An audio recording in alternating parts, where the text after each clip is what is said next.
Hello, good afternoon. Welcome to our first webinar in our series of webinars for 2025, brought to you by OSNAC and FNAT. Our webinar topic this time around is RD on-site support and our education modules. Our speakers today are Penny Zawelski and Carol Donovan. Give you a brief introduction of Penny and Carol, starting with Penny. Penny spent a lifetime dedicated to food, both in the kitchen and in her career. After many years of cooking, she transitioned to long-term care management, where she continues to prioritize quality meals and nutrition for those in her care. No matter her role, food always comes first. Penny's coming from the Albright Manor. She's the Director of Dietary Services at that facility. And Carol Donovan is our other speaker this afternoon. She is the President of Seasoned Care Dietitian Network. She identifies herself as a foodie. Her hunger for combining excellent dining and hospitality experiences with her clinical nutrition expertise makes her a unique, dynamic, and innovative leader in the industry. Carol's been a dietitian for 35 years, and her passion is seniors nutrition and her food-first philosophy, which she has put at the forefront of her practice. It was her innovation and vision that led to establish Seniors Care Dietitian Network nearly 30 years ago. Today, Carol and Seniors Care is Canada's largest dietitian company and takes pride in putting food first. The company continues to grow and excel under Carol's leadership. This session is being recorded, so individuals will be able to access it later from our website, which is www.osnac-fnat.com. And if you do have questions, we are going to ask you to put them in the Q&A, and we'll be able to take those a little later on. So without further ado, I will hand the mic over to Carol, and she will get started. Okay, thanks, Travis. Thanks, Penny, and thanks everybody for showing up today. We really appreciate it. We hope that you find this helpful, and we're always just an email away if you have other questions. So today, what we'd like to cover with you is just to get you up to date on some of the support that we have out there about the new RD on-site regulations.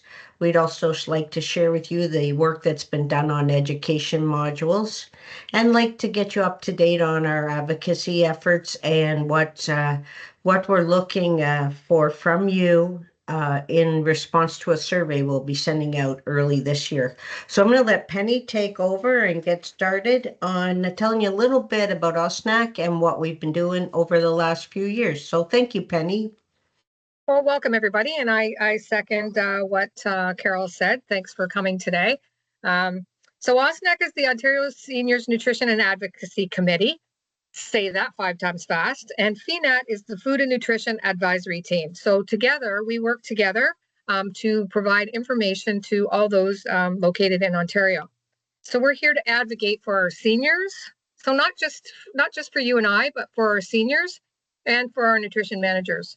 And if you haven't taken the time to visit the website, you don't know what you're missing. It is a wealth of information. It's just packed with relevant information, and we're always updating with new changes as well. So we endeavor to keep you abreast of changes that are always happening, and you know they're always happening in our field. So I don't want to take up too much time here because we have a packed agenda. As Carol stated, we've got a lot of information to get through today. So on that note, Carol, take it away. No problem. I just sorry, just go back one, Travis. I just want to make sure that that's perfect, that you guys got a chance to see this too. Like, these will all be in the slide deck for you to look at, but these are the things that have got done over the last 2 to 3 years, and this has been done by a voluntary group. So I just want to make that really clear that none of us have been paid for this work, but these changes have been made. So there's a lot, that has affected your menu, your meal times, even looking at the education level. So we're going to talk more to those. But I just wanted to point out that all these things have been wins for us over the last 2 to 3 years. So if you go ahead there, Travis, thank you. So one of the latest regulations that has changed is about mandatory on-site dietitian, and we'll go to the next slide. So of course, to have your dietitian in your home working face to face with your residents is the gold standard of care. But we were finding that there was a lot of struggle for that in rural or remote areas and due to shortages in human resources. So there was not always the ability to provide on site. Sometimes if the RD got sick or you had an outbreak, scheduling could become a bit of a nightmare. And what we were finding was that people were coming to us and they were actually getting monetary fines for not having the dietitian right on site, even though they were using a successful hybrid model of virtual and on site. And during COVID, we did such a great job providing virtual service. We never dropped the ball, any of us, and those that could be on site were on site. So it was kind of a good door inwards to us, to the ministry, to say to them, we need that option of having hybrid or being aligned with other health professionals who are using virtual care. Even many doctors are using virtual care, particularly if you're in a remote area. So that's where this all started, this advocacy work. And we'll go to the next slide, please. And then the good news was that the College of Dietitians came on board and helped us with some standards on how dietitians can work remotely, because it was becoming more of a norm than the exception. So that was really great to see the support there. And you can definitely go to the dietitians of the College of Dietitians of Ontario and see the guidelines if you need more information on that. But that was nice to have their support and to know that there were guidelines on how we practice when we do virtual. So we've studied those for you, and hopefully we've captured the essence of them, and we'll talk about that in 1 second. So go to the next slide. Thanks. So the previous regulation was pretty clear. It said that every licensee, this is section 80 of the Fixing Long-Term Care Act, the regulation part. Every licensee of a long-term care home must ensure that there's one RD who is staff of the member of the home. And what that means is you have a contract with that person. It doesn't mean they have to be an employee, like full-time or part-time equivalent. It means you have a contract with that home. And if you dig down in the regulations a little further in the definitions, it's in there and it's very clear. But that line itself can be a bit confusing. But that is the understanding of it. And it is further defined in the regulations and in the Act. So we have 30 minutes per resident. Oh, sorry, I'm still yakking. Per president. Missed that typo. Per month to carry out the clinical and nutritional care duties. All right, we'll go to the next one. Thank you. So how this section has changed is, again, the expectation is always that the RD be on site when they can, but when they can't, we can still provide the service. And that's so great. So what the regulation has spelled up is that you have to have some kind of awareness of a backup plan to support on-site coverage. Again, I think when all of you are working in your homes, that you're finding there's times when the dietitian can't get there for whatever reason, like I said, outbreak or whatever. You always have to have a backup plan, and it doesn't hurt to put your backup plans into policy too. It's always a good idea to do that. If the backup plan isn't available, if that person isn't available, you can switch to virtual conferencing or virtual care. And what they've asked the administrators of the home, the executive directors, to do is keep a record of what they did, why they did it, what the strategies are for their backup plan. So it's a little bit more bookkeeping for the administrator, but it is a good way for us to ensure that we've thought of every variable before we just go off-site. So you can use this, you just have to document how you're going to use it, what the plan is. And the other thing that came up in the discussion was the ministry wanted to make sure that we had a registered health professional. We've got it there as RHP in the last point, but to make sure that there's somebody there in the staff that can help the RD out if, for example, they were doing a swallowing assessment or they need to see a wound and they didn't have that information, or they wanted to speak to the nutrition manager, the ride coordinator, that backup would be there. So that was nice because I think that was a really big issue during COVID, when it was hard to get in touch with people because everybody was so busy. So the ministry wanted to address that, and that's part of the regulation as well.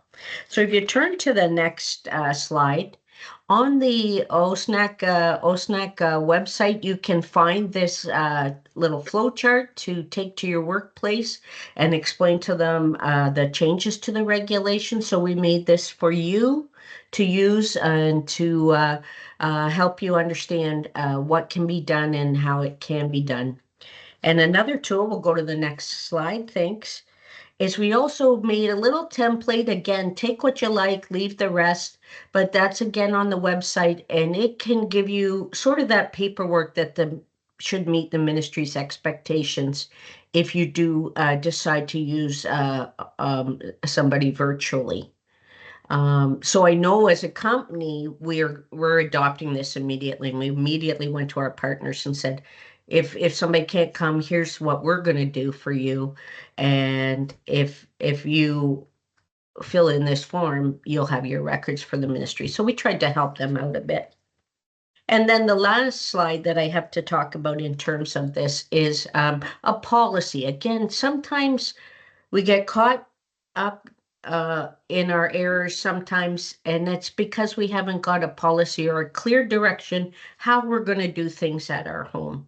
So one of the biggest things that we've been advocating for on your behalf with this group is autonomy. And autonomy meaning you can do things your way in your home. You can set up your meal service your way. You can time your meals in your way, what works for you. So again, I really advocate, and I've always advocated, that you have policy to back up what your choices are. So any of these changes that we bring to you, make sure that you've got it well documented as to how you're going to implement that change. So I hope that's helpful to you, and I'll turn it over to Penny, who will tell you about the education modules that we've been working on. Thank you. Thanks, Carol. And how relevant is that, and how much needed was that during COVID? If we all recall, I recall doing swallowing assessments and having the camera and putting it up to the resident's mouth and throat so the dietitian could see what was happening with the resident, and that was definitely necessary. So I'm glad that we've actually got something put to paper, so that's great. So we've been working on education. So education, like I said, the website's full of information. So education is really important to us. And we want to continue to keep getting education out there. We felt that there was a little bit of a gap because our food service worker program was taken away. So this was good on one side, good because now we were able to hire people because we were really in a staffing shortage kind of situation. But yet at the other spectrum, now we're getting people in that don't know anything about long-term care, and we recognize that there's a gap there. And so we've created these education models to better support our nutrition managers, to support our cooks and our food service workers in working in long-term care. So it is sector-wide. While Ontario was steadfast with the food service worker certificate, it's still out there. And actually, I do still get a few resumes from people that have taken the course or are taking the course. So it's still there. But this is something that I think as nutrition managers, if we could, once we hire people, we can have them sit down and go through these modules. So we've created 2 modules, and we're just finishing the second one now. So the first one is the overview of the Ontario long-term care and food service. So just information about that's relevant to the position that they're working in, maybe not so much to the day-to-day task, but then they can maybe understand why they're asked to do what they do. And then module 2, where we're just finishing the finishing touches on that. That's diets, food textures, fluid consistencies, which is quite important. And I see this as a big miss when one of my interview questions is, have you ever worked in long-term care? And do you know anything about pureed textures, minced textures, thickened fluids? And quite often, it's like seeing a deer in the headlights. So this is really relevant information. If I can get the next. So we're working with CLRI And so this will be posted on CLRI, and you will have access to it. If you have access to Surge Learning, it's going to be posted there as well. These are interactive e-modules. People can work independently on their own. Like I say, I think it's a great idea for nutrition managers to set up their employees, to have them go through this and have them sign off at as part of their orientation before they even step on the floor, I think is great. There's quizzes and certificates provided upon completion, which is something that staff member now, ultimately you may have educated them enough to get a job somewhere else, but we're all providing for seniors. So, I mean, we want them to be able to do the best job that they can. And then so we're going to continue working on this once we finish up the second one, and then we're going to be working on a third education module. We've been meeting anywhere from 3 weeks to 4 weeks to put these together. CLRI has been pivotal in the actual creation of it, and then they've called on us for the information input from ends of things. So if you're not a member of Surge Learning, you can still access the free modules. Like I said, it will be on CLRI. All you have to do is email us at osnac.fnat@gmail.com and request access to Surge Learning. And you just have to provide the following information: your name, your title, your long-term care home, and the email address of who will be organizing education. Well, we recognized while we were going through this that while the majority of us do have access to Surge Learning, there still are some people that do not.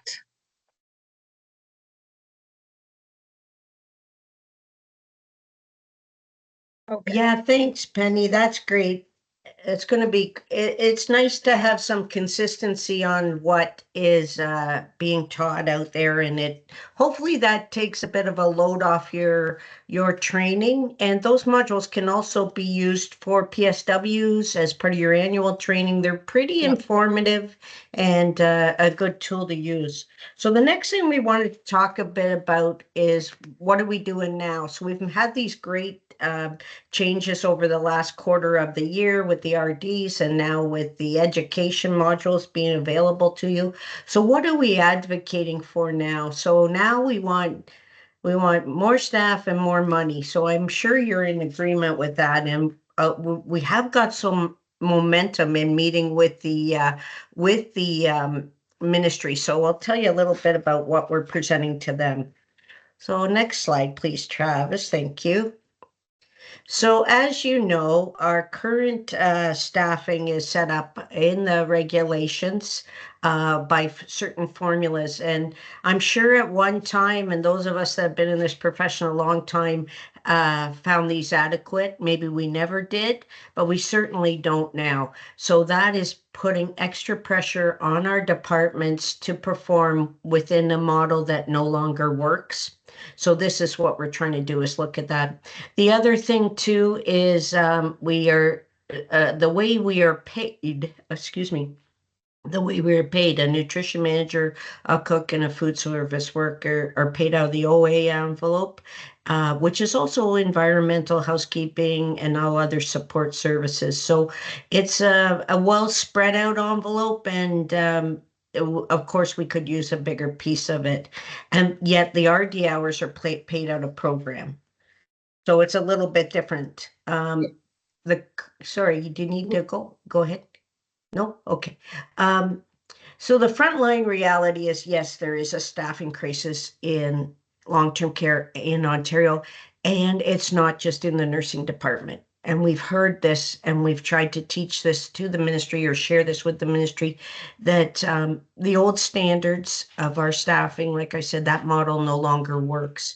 A lot of the formulas were based on old building standards that need to be updated. For example, one large dining room with a server, maybe two. And the current standards, we have to look at multiple dining rooms and serveries and so on. So there's not enough hours to meet the new standards of how we build a home or how we want to serve our residents. And our residents are very complex nowadays. We're getting them at a very complex state. They're at end of life. They need a lot of assistance. They have a lot of special needs, increase, like Penny said, that increase in texture modification and just getting people aware of what that is. Plus, we're at a generation where um, the families usually speak for the resident and they have a lot of requests and preferences, and they'll be our next clients. So we have to sort of put some thought around that now and make sure our staffing meets the clients that we're going to serve in the future. So then the other reality is it's hard to find staff. And I know we made some changes to the certification, and a food service worker is always, in my opinion, if they've got the right credentials and they're able to provide those credentials, I'm going to give them first preference in my organizations, but it's not always available. So that's why we had to make some changes just to fill the vacancies. We aren't paying competitive wages. We don't have full-time opportunities always. And there's other competing companies out there. Simply something as simple as Walmart, where people can go to work and still make the same money with maybe a little bit less concern and headache. It's a tough job. Food service worker, cook is a tough job, nutrition manager. So we're looking for ways to make that a little bit more user friendly. And we'll go to the next one. Well, those PSWs, they're moving and shaking, and they've done a lot of work with their classification and their organization, and we're working with them as well because they've got a lot of attention over the last year just by, again, a group advocating for them and really digging down on their behalf. So that's kind of why we've partnered with them as well. So our commitment to the PSWs and our goal with the PSWs is take away the dietary aspect of the job they have to do and give that back to adequate dietary staff. They often have to be involved in meal service, snack service. They're working very hard to provide resident care and the aspects of meal service that we would like to do ourselves. So that's one of the things that we're going to be advocating for is more hours for dietary so PSWs can focus on the care aspect. So we'll be able to plate the food, we'll be able to serve the food and do it correctly. And there'll be a lot less risk to the residents because we know our people and we can manage our people and get that manage our staff to get out the correct meals at the correct time. And that will give them more time to focus on residents' care. If somebody needs to go to the washroom during mealtime, they'll be able to do that and it's not stressful. And if somebody needs somebody to sit with them and provide some nurturing, that would be an opportunity for the PSW as well. So we're trying to find a way, again, in the good old days, I'm getting really old here, but in the good old days, we did provide the majority of the service, and we'd like to get back to that. So there's a lot of work to be done there as well.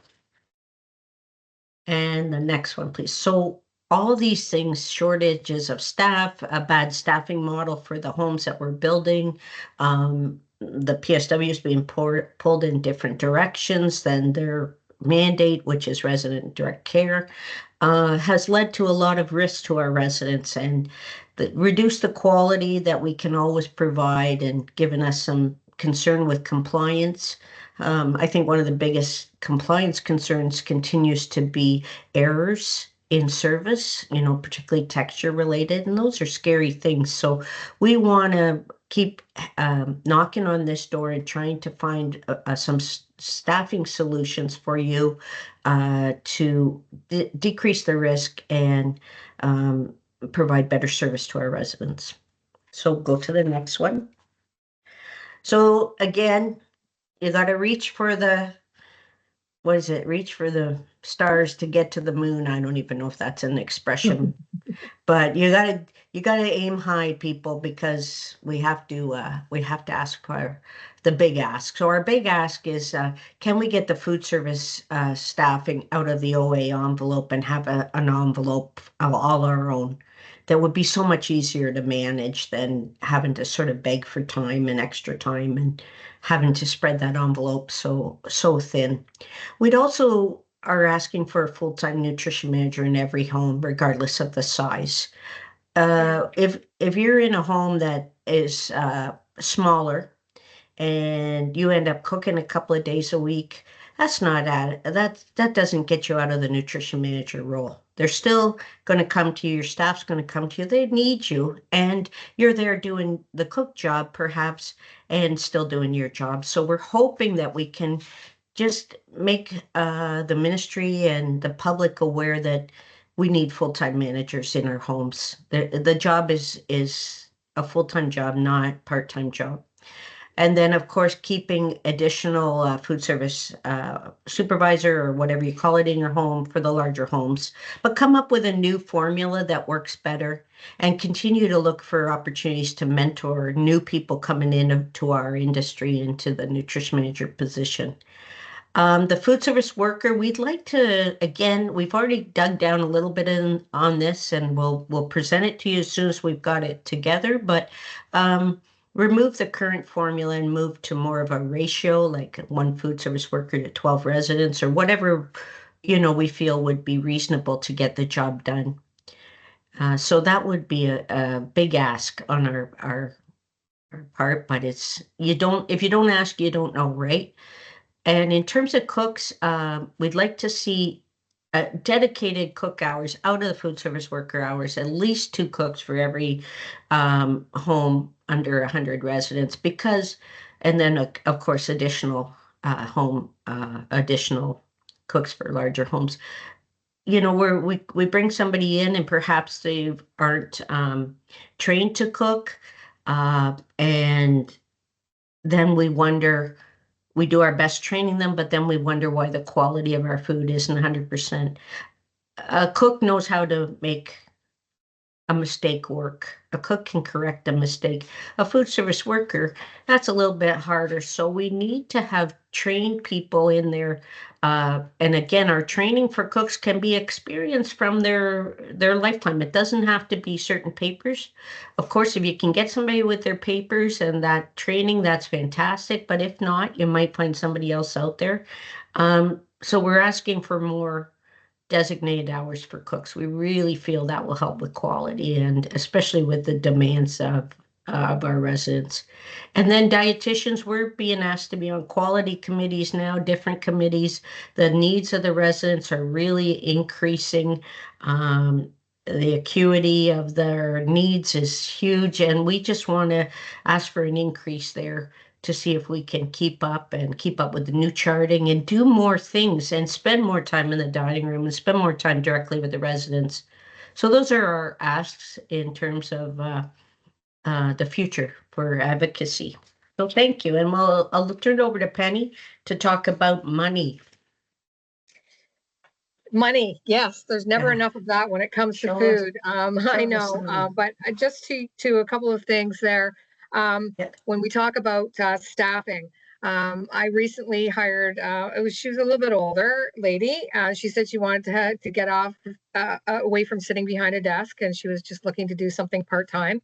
And she came in and she did the job, and she said she had no idea it was that physical. So the challenges are two-sided. Yes, we aren't getting the qualified, educated people that we need, but on the flip side of that, we're not getting people that are actually able to and physically able to do the job. So those increasing our ratio or increasing our food service worker numbers is really pivotal to be able to maintain and hold staff today. We just are not able to get people that want to work. I'm sure I'm not the only one in that position. It just seems like craziness. And then when we're going to talk about food budget, but just to say that if we had more cooks, we could cook from scratch. We wouldn't be buying pre-made things, and then our food prices may very well come down. I'd rather increase labor so that we could decrease food costs and give our residents better food. So some great ideas there. We're just hoping that the government sees things our way, and we're going to keep working on that. So long-term food budget. Sorry, Travis, you go back. This is how when I talk about it in my orientation, I say to everybody, I get $13.07 per resident per day for 3 meals, 3 snacks, and that's all their food and drink, their coffee, their tea, everything. When's the last time you went to McDonald's and got a meal for $13.07? 1 meal, never mind 3 plus snacks and fluids. And everybody's like, what? They can't believe it. So our budget is sorely short of the target. And so what do? We cut back. We cut back where we need to. We've got residents coming into the home that have more complex needs and dietary requirements and special requests. I mean, I was on the floor today. And so we had a ham salad sandwich on the menu. She said, I don't want ham salad, I want sliced ham. So what I have to do? We have to put a sliced ham sandwich together for the resident. That all costs money, and it didn't come out of the prep that we had done for lunch. So there is a significant rise in resident and family preferences, and family for sure. Well, I'll have a family come in, and I'm sure many of you have come across this, and someone say, oh, my mom or dad can't have any gluten. Well, are they actually a celiac? Well, no. Well, that's a very expensive ask. And why? Well, because I want them to have it. I think it's better for them.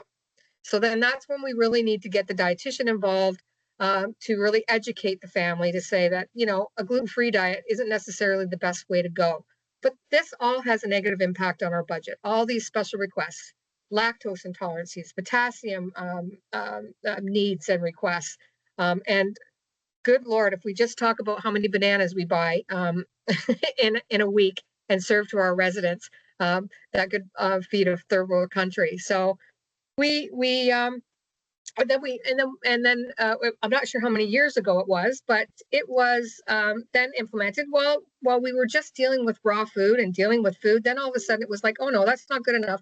Now we're going to add the supplements onto you. So any of your resource or your fruit boost or your in-house made supplements or anything that you have going on, Ensure, whatever the case is, that's now included in your food budget as well, which has been for some time now. But still, when that happened, it was 10, 12 years ago, maybe. When that happened, that took a real negative impact on the budget. And they did not, at that point, they did not supplement us properly with a suitable income. And now we're fortunate that vitamin and mineral supplements don't come out of our envelope, but it's not to say that they're not going to work towards that. And then, of course, while we've got special requests and people likes and dislikes, we also have to consider our multicultural society that we have today, with our special dietary and religious and cultural. No, fish on Friday, or no pork, no beef, and so we've got an increase in vegetarian residents in our home. So, this is all having a negative impact on our budget. So $13.07, we stretch it and we make it go as far as we can every day. So in 2017, we added 12 cents to our envelope, and that was to cover internal formula. Like that's what I mean. So it's 2017, so I wasn't too far off. 12 cents. That didn't even come close to covering the cost. In 2018, we had a mineral and supplement cost added to our envelope, and then in 2019 and 21. We didn't see any increases to our envelope. It was like, oh, well, even though food costs kept rising, we did not get any food, raw food increases. And then in 2022, we saw a large increase, and that was secondary to COVID, because while COVID had a negative impact on long-term care, the one good thing that came from it, it certainly brought us to the forefront, and it made everyone realize that what is going on. We had some homes that were taken over by military because they realized they didn't have the staffing, and then they took a look and they saw what people were eating, and then they come out with the best practice to say this is how we should be treating our residents, and should be what we should be getting. So in 2022 we saw that large increase, but it still wasn't enough to bring us up to status quo. So rising food costs, you and I both know it. Every time we go into the grocery store, I walk out with one bag and it's like, how? That was $75. I think I went the other day and I bought, I think it was 6 things, and it was $67. And I didn't have any meat or any dairy. So food costs, of course, they're going up. So you can take a look at how they've increased over the years, 5.9, 7.4. Look, in 2023, we had that big increase, and we all know it when we went to the grocery store, how much more we were paying for things.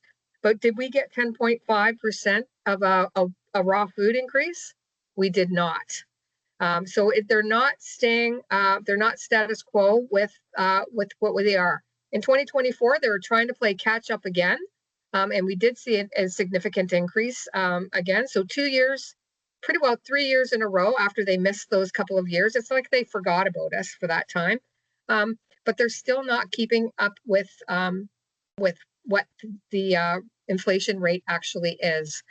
So, and while we work with our distributors to try to bring our food costs in check, and we're constantly watching, trying to cut food waste, and so then we cut production, and then the next thing you know, we don't have enough of this, and we don't have enough of that, and it's difficult because we're offering 2 choices on our menu to our residents, so we are going to have food waste no matter what. And then other costs are the vitamin and whatnot that have had a negative impact onto our budget. And then anybody who's on a tube feed, so anyone who goes onto a tube feed, that is just money going out the door. So we really do rely on our dietitians here for this part, particularly to talk and counsel the families and talk about quality of life. So we have to consider that. While we know and recognize that all residents coming into long-term care, I feel it's a stepping stone to heaven. We have an obligation to treat these people with dignity and respect, give them the best food that we possibly can, but our government is just not keeping check with what we need to do the job.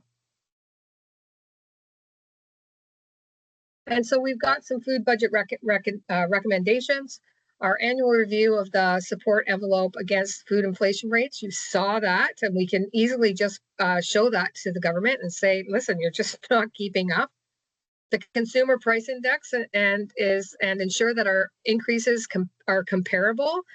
We need to make sure that we are advocating to make sure that the government knows we're trying to keep them in check. And then we need an annual increase, not once every other year or every 2 years. We need an annual increase, and it needs to be backed up to what the inflation costs are today. And so we as OSNAC and FNAT, we are advocating to say, listen, can you eat for $13.07? 3 meals, even 3 meals. Don't even consider any supplements or vitamins. Can you do that? Not one person can go in and get a meal for $13.07 pretty well anywhere. And of course, maybe right now with the tax being removed until the end of the month or till the mid-month, but you go into a restaurant, and I think more people are eating at home because of the cost of things. So if the restaurants are having to charge this much money, and that's just to make a nominal profit. I mean, your profit margin in restaurants is very low. It's maybe 5% on food. They actually rely on alcohol sales for that. But we don't sell alcohol or serve alcohol really here in long-term care. So we have to try to come up with other ways to try to pad our food budget. So we have to be really thinking outside of the box. So when we get people, it kind of stems back to staffing. When we get people that are not qualified, don't know how to even properly plate a meal, and they're putting too much of this and not enough that, not following our therapeutics, and then saying, oh, I've run out of this, but you've also, you put down too much protein. It all kind of ties back into our food budget and that whole education piece to make sure that we are able to keep in check with our budget. So when we want to remove those supplements, those formulas, and the mineral supplementation from our envelope, it's not right that it's there, and it should go back to high intensity needs. So, and that's what we're advocating to do. And just having that removed alone, I mean, if we all think now to our budgets and what we spend each order, each week, each month, and you tally those supplement charges, if you took that out of your raw food cost, you likely would come close to being within budget. But those costs are definitely difficult to swallow for any nutrition manager, unless you've got a magic wand and you're able to waive that and reduce your fees. So this would be pivotal, I think, holding their feet to the fire with giving us regular and routine and comparable food cost increases, and get rid of those supplements and out of our envelope and put them back into high intensity. So that's what we're going to be recommending to the government. So this kind of all ties everything all together. And so we're going to open it up to if there's been any questions submitted, or I think if we've got upcoming second. Sorry, I'm falling off, falling off of. So we've got. So I guess I'm going to turn this back over to Carol right now, and we're going to talk about our food service survey. Thanks, Penny. Yeah, have all this was great discussion. I appreciate Penny because you're in the driver's seat in the actual role and you can share your frontline experience. But we need more data. Every time we go to ministry, they're like, prove it, prove it. So we want to prove it. So you'll be seeing a survey come out really soon. We need you to fill that in. It's about staffing and budget. We need to know your struggles, and that will be in there. So please do your best to fill that survey when it comes out. So we will keep you informed of that. If you're following us, you certainly are going to see all the details for that come out. So yeah, we're in tough times, people, but we got to bond together and see what we can do to move forward. So now we'll turn it back to Travis and open up for some questions. And we do appreciate so much you being here. And you can always contact us anytime through the website. All right, thank you very much, Penny and Carol, for giving us that update on advocacy efforts, as well as the changing regulations for dietitians and the new dietary education modules. There was a request when participants registered to enter a question if they had one. There were no burning questions on those registrations, ladies, and there's no questions in the Q&A. However, if anybody on the webinar at the moment would like to ask a question live, go ahead and raise your hand, and then we'll get you to unmute your line, and then you can direct your question to Penny or Carol. Or maybe somebody's just got something that they'd like to say, an experience that they had, or how maybe they've got an idea on how what they're doing to help, come within their budget guidelines, or a special food that you're offering, or an issue that you had with staffing. I mean, we all know as nutrition managers, our staff, like Carol had said, cooks. If you've got to do a couple of days cooking when you're a nutrition manager, if you think your staff aren't coming to you during that time, you're wrong, because HR does take up a lot of our time as nutrition managers. So maybe you've got a story that you'd like to share so that we all know that we're not alone in that driver's seat, and we can support each other that way. There is a question here from Nicole. Thanks, Nicole. And she said, expand on the vitamins and minerals in the nutrition or in the nutrition or in the envelope, NS envelope. I forget what that stands for. My understanding, and maybe correct me if I'm wrong, but my understanding is they're still in there for like calcium. I'm going to say vitamin D, the ones that you would regularly prescribe. I do believe they still come out of our budget, but Penny, you said the opposite. So I'm not sure which it is, Nicole, and we can certainly confirm that and get back to you. Yeah, I would, because Carol, I do not believe that comes out of our budget. Okay, I know there's been discussion. Yeah, I got to let me get the answer and get that back out to you guys. There are a lot of things that actually, even as seniors, they have to pay for that. It's not even covered. So some of that minerals and vitamins and minerals, it's going to come out of their own pocket. What's your experience, Travis, with that? I wasn't paying attention to the question. Sorry, go ahead, Carol. Can you read? Can you ask it again? Is your nutrition support envelope covering vitamins and minerals at your home? It might vary from home to home. Yeah, I don't believe it is at this point in time. Okay, we'll just confirm that. Very contentious discussion. Yes. So, yeah. I remember a time that they tried to charge, they used to charge, and I don't know if this happened at your homes, but they would charge nursing for the pudding and the applesauce. I don't know if they do that to distribute meds. And, that took a little bit of gave us a little bit of space in our budget. But let us get back to you, Nicole, on that. If Yeah. you want to perhaps even give us your. That's a great point, though, Carol. Yeah. When nutrition managers are doing their food order, Yeah. their safest bet is to break that out of the order and put it Okay. in so that it's charged separately to nursing. Yeah. We do that. So applesauce, Okay. pudding, just, because we know what nursing's using every week. So if you break that out in your food order and then code that so that it goes directly to nursing, that will Yes. definitely help your budget a little bit. Not much, but a little bit. Excellent. I Okay. opened up chat again as well, Carol, because I'm not seeing Q&A, but I think you are seeing. Okay. Yeah, I got some here. Okay. And Nicole said thank you. And Nicole, if you don't mind sharing your email in there, well, we'll send it out to everybody. Yeah, we have it right now. Okay, thanks.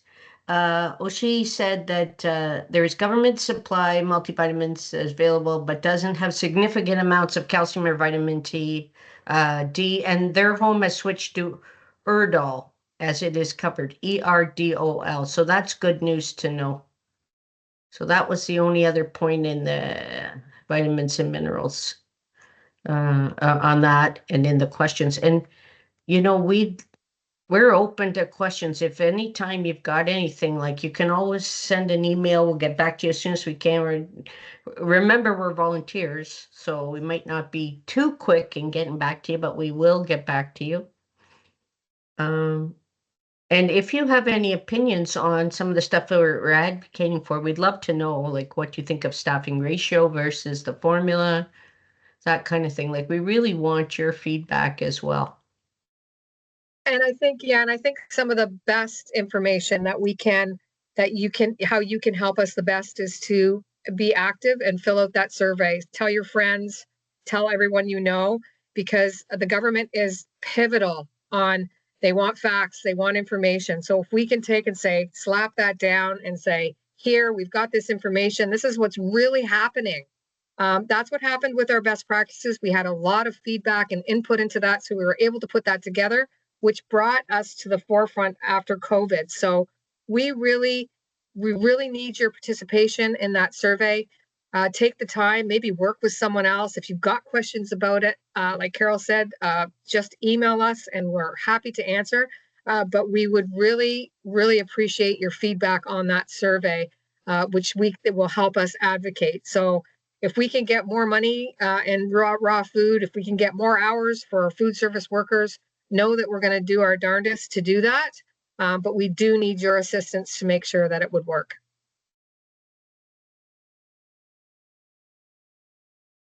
I see Judy Kirby had said thanks for us doing all the advocacy work. I know that CSNM is also advocating as well. But they do for all of Canada, while we're focused just sorely on Ontario. And Ontario being the one province that is the highest in regulations. Sometimes we don't know whether we're coming or going. For example, and maybe someone here can answer this question. I've searched high and low in those regulations for, I know that, and we were cited on this a few years back, we'd served dinner too soon and they said it's not enough time in between the meals. And I know that there is something in the regulations that state that, but I cannot find it because we've got our PSWs pushing back in the evening, wanting to serve dinner sooner and sooner and sooner. And then they have to go from, if they eat at 5 o'clock, they have to go till when they get their little bit of a snack in the evening, but then all the way until the next morning until 8:30. So I know there's something in the regulations that says that. So maybe somebody online has an answer to that. So I'll flip the chart back to you and say, I've got a question for you. So, but that's some of the questions that we have come our way. And this is how we can help each other out. So if anybody had a question like that, they could just email us. We kind of put all our minds together and then we can come back with an answer. Yeah, Penny, that's a good one, because my understanding is the regulations changed now that it has to be, and Nicole said this too, it has to be approved by the home's residents and resident council. So again, it goes back to that policy thing. You set the policy. And you tell what time the meal's going to start. But there's not the strict regulations that there were before. So that's probably why you're not finding it, because I think that Right. was in one of our first waves to get removed, just Yeah. because it goes back to the home having autonomy, having the choice to make their meals something that works for their residents. Yeah. And yeah, like even during COVID, there were people that were doing like a continental breakfast versus the full hot meal, and then a nice brunch type meal. So you can move your times around, but it would have to be very clear in your policy as to what you've decided on with your residents. Well, See, she's I asked just the question and so. there you go. It's answered. That's how easy it is. So you can do the same. Yeah, and then it says here, I know some homes, oh, then Travis just put the regulations in there, so that's good. Yeah. I know some homes have move meal times, especially this is Princey, thank you. Especially breakfast as their discussion, from a discussion with resident council. And then the regulation 71-4 is 3 meals, a between meal snack and a snack in the afternoon. So, yeah.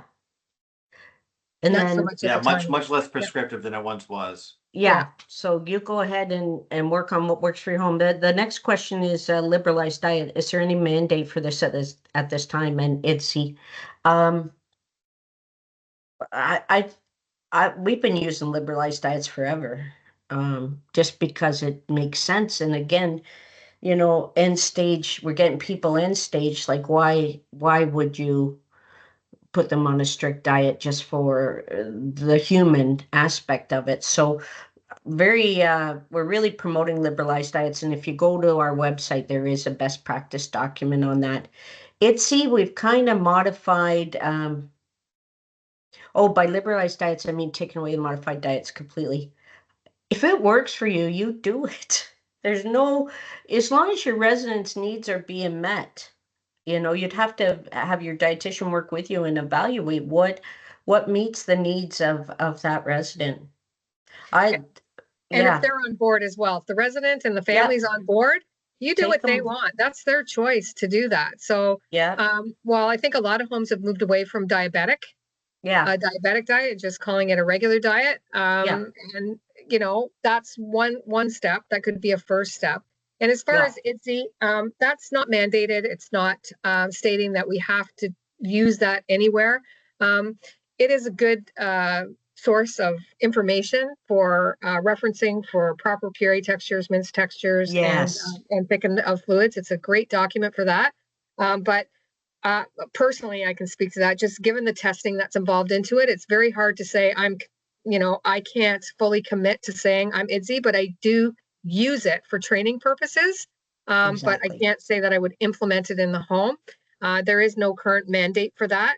And that is something that the ministry will even tell you when they're here. You can call your minced ground, if that's what you want to call it. They'll say, whatever is in your home is in your home. It is nice to have the terminology all the same, but definitely no mandate for IDSI at this time. And then, like Carol said, as far as the liberalized diet, if you've got the resident and the POA on board and that's what they want for that resident, it could be even someone who doesn't want to have thickened fluids. If they don't want it and they're refusing it, which is the worst of two evils, not drinking and being dehydrated, or coughing on your fluids, and then knowing, and again, here's where the dietitian comes in as pivotal for education, knowing what the adverse effects can be. We have to do what our residents and our families want us to do with them and give them the best quality of life, because it's not so much about, they may be here for a period of time, but it's likely going to be a short period of time. So if it means liberalizing and not liberalizing and taking that away and giving the resident what they want, I think that most homes are doing that today. That's a good point. Thank you. That is very good. And in terms of the education module we put out on diets and textures and fluid consistency, we've put the IDSI in there. It's like Penny said, you can use it to your advantage to know what the proper consistency is. Like the spoon, you can use a spoon to get the proper consistency, but we don't have time to take it to the level of the science that they've created with that program. They did an incredible job to create the science. There's so much science behind ITSE, but we've told them very clear, the ITSE committees, that long-term care in Ontario, we won't be there for a while. And it isn't mandated. So do your best to use the tools to your best of your ability. They're fantastic. Not unless they give us some more food service workers. Yeah, we would need Yeah. a lot of provisions to truly implement that. Carol, I'll add to that too, and I guess it would have Yes. to.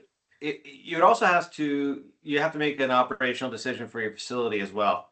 Right. So if you're finding that your speech language pathologist support and your local hospital diet orders are all being driven as ITSE instead of national dysphagia diets, then you may want to. That may be where you want to put your efforts into implementing ITSE, because your new residents that are coming in, or your residents being Absolutely. transferred from hospital, are now being given these orders. Yep. So it's a little bit of understanding geographically what's happening in your area, and then of course having the resources to do so. Good point. Yeah. And again, that goes back to the whole point we're making here. This is your home too. This is your home too. This is your autonomy. And that's one of the things we're trying to do, is get the regulations such that you can make some decisions on your own that work specifically for your group. Yeah, those are great points. And yeah, if it's happening, that's good. But if it's not happening, that's okay too. And it does come all down to budget. It sure does. Yes, it sure does. Yeah. Yeah. Unfortunately. Great point. Yeah. Great points. Yeah. And clinical pathways, I know some homes are implementing that now. Yeah. I'm not sure. Our right coordinator hasn't said anything to me about it, because I know we're in the process of doing that. She hasn't said anything to me about it, but that's a good question for me to ask. So thanks for bringing that up. Yep. Excellent. With that being said, we've reached the 2:30 mark. Great discussion this afternoon, and see there's no other questions coming up in chat. So I'd like to thank everybody for their participation. Keep your eye on our social media, website, OSNAC-FNAT.com. As well, check out our LinkedIn and our Instagram profiles to just be up to date on what we have coming down the pipe, I guess, so to say.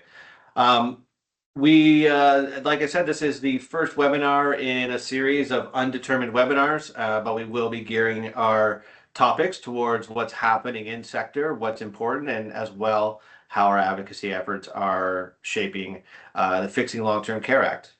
So thank you once again, Penny and Carol, and thank you everybody for coming out. Have a great afternoon. Thank you, everyone. guys. Thank you. Thank Take you. care. Bye. Take care.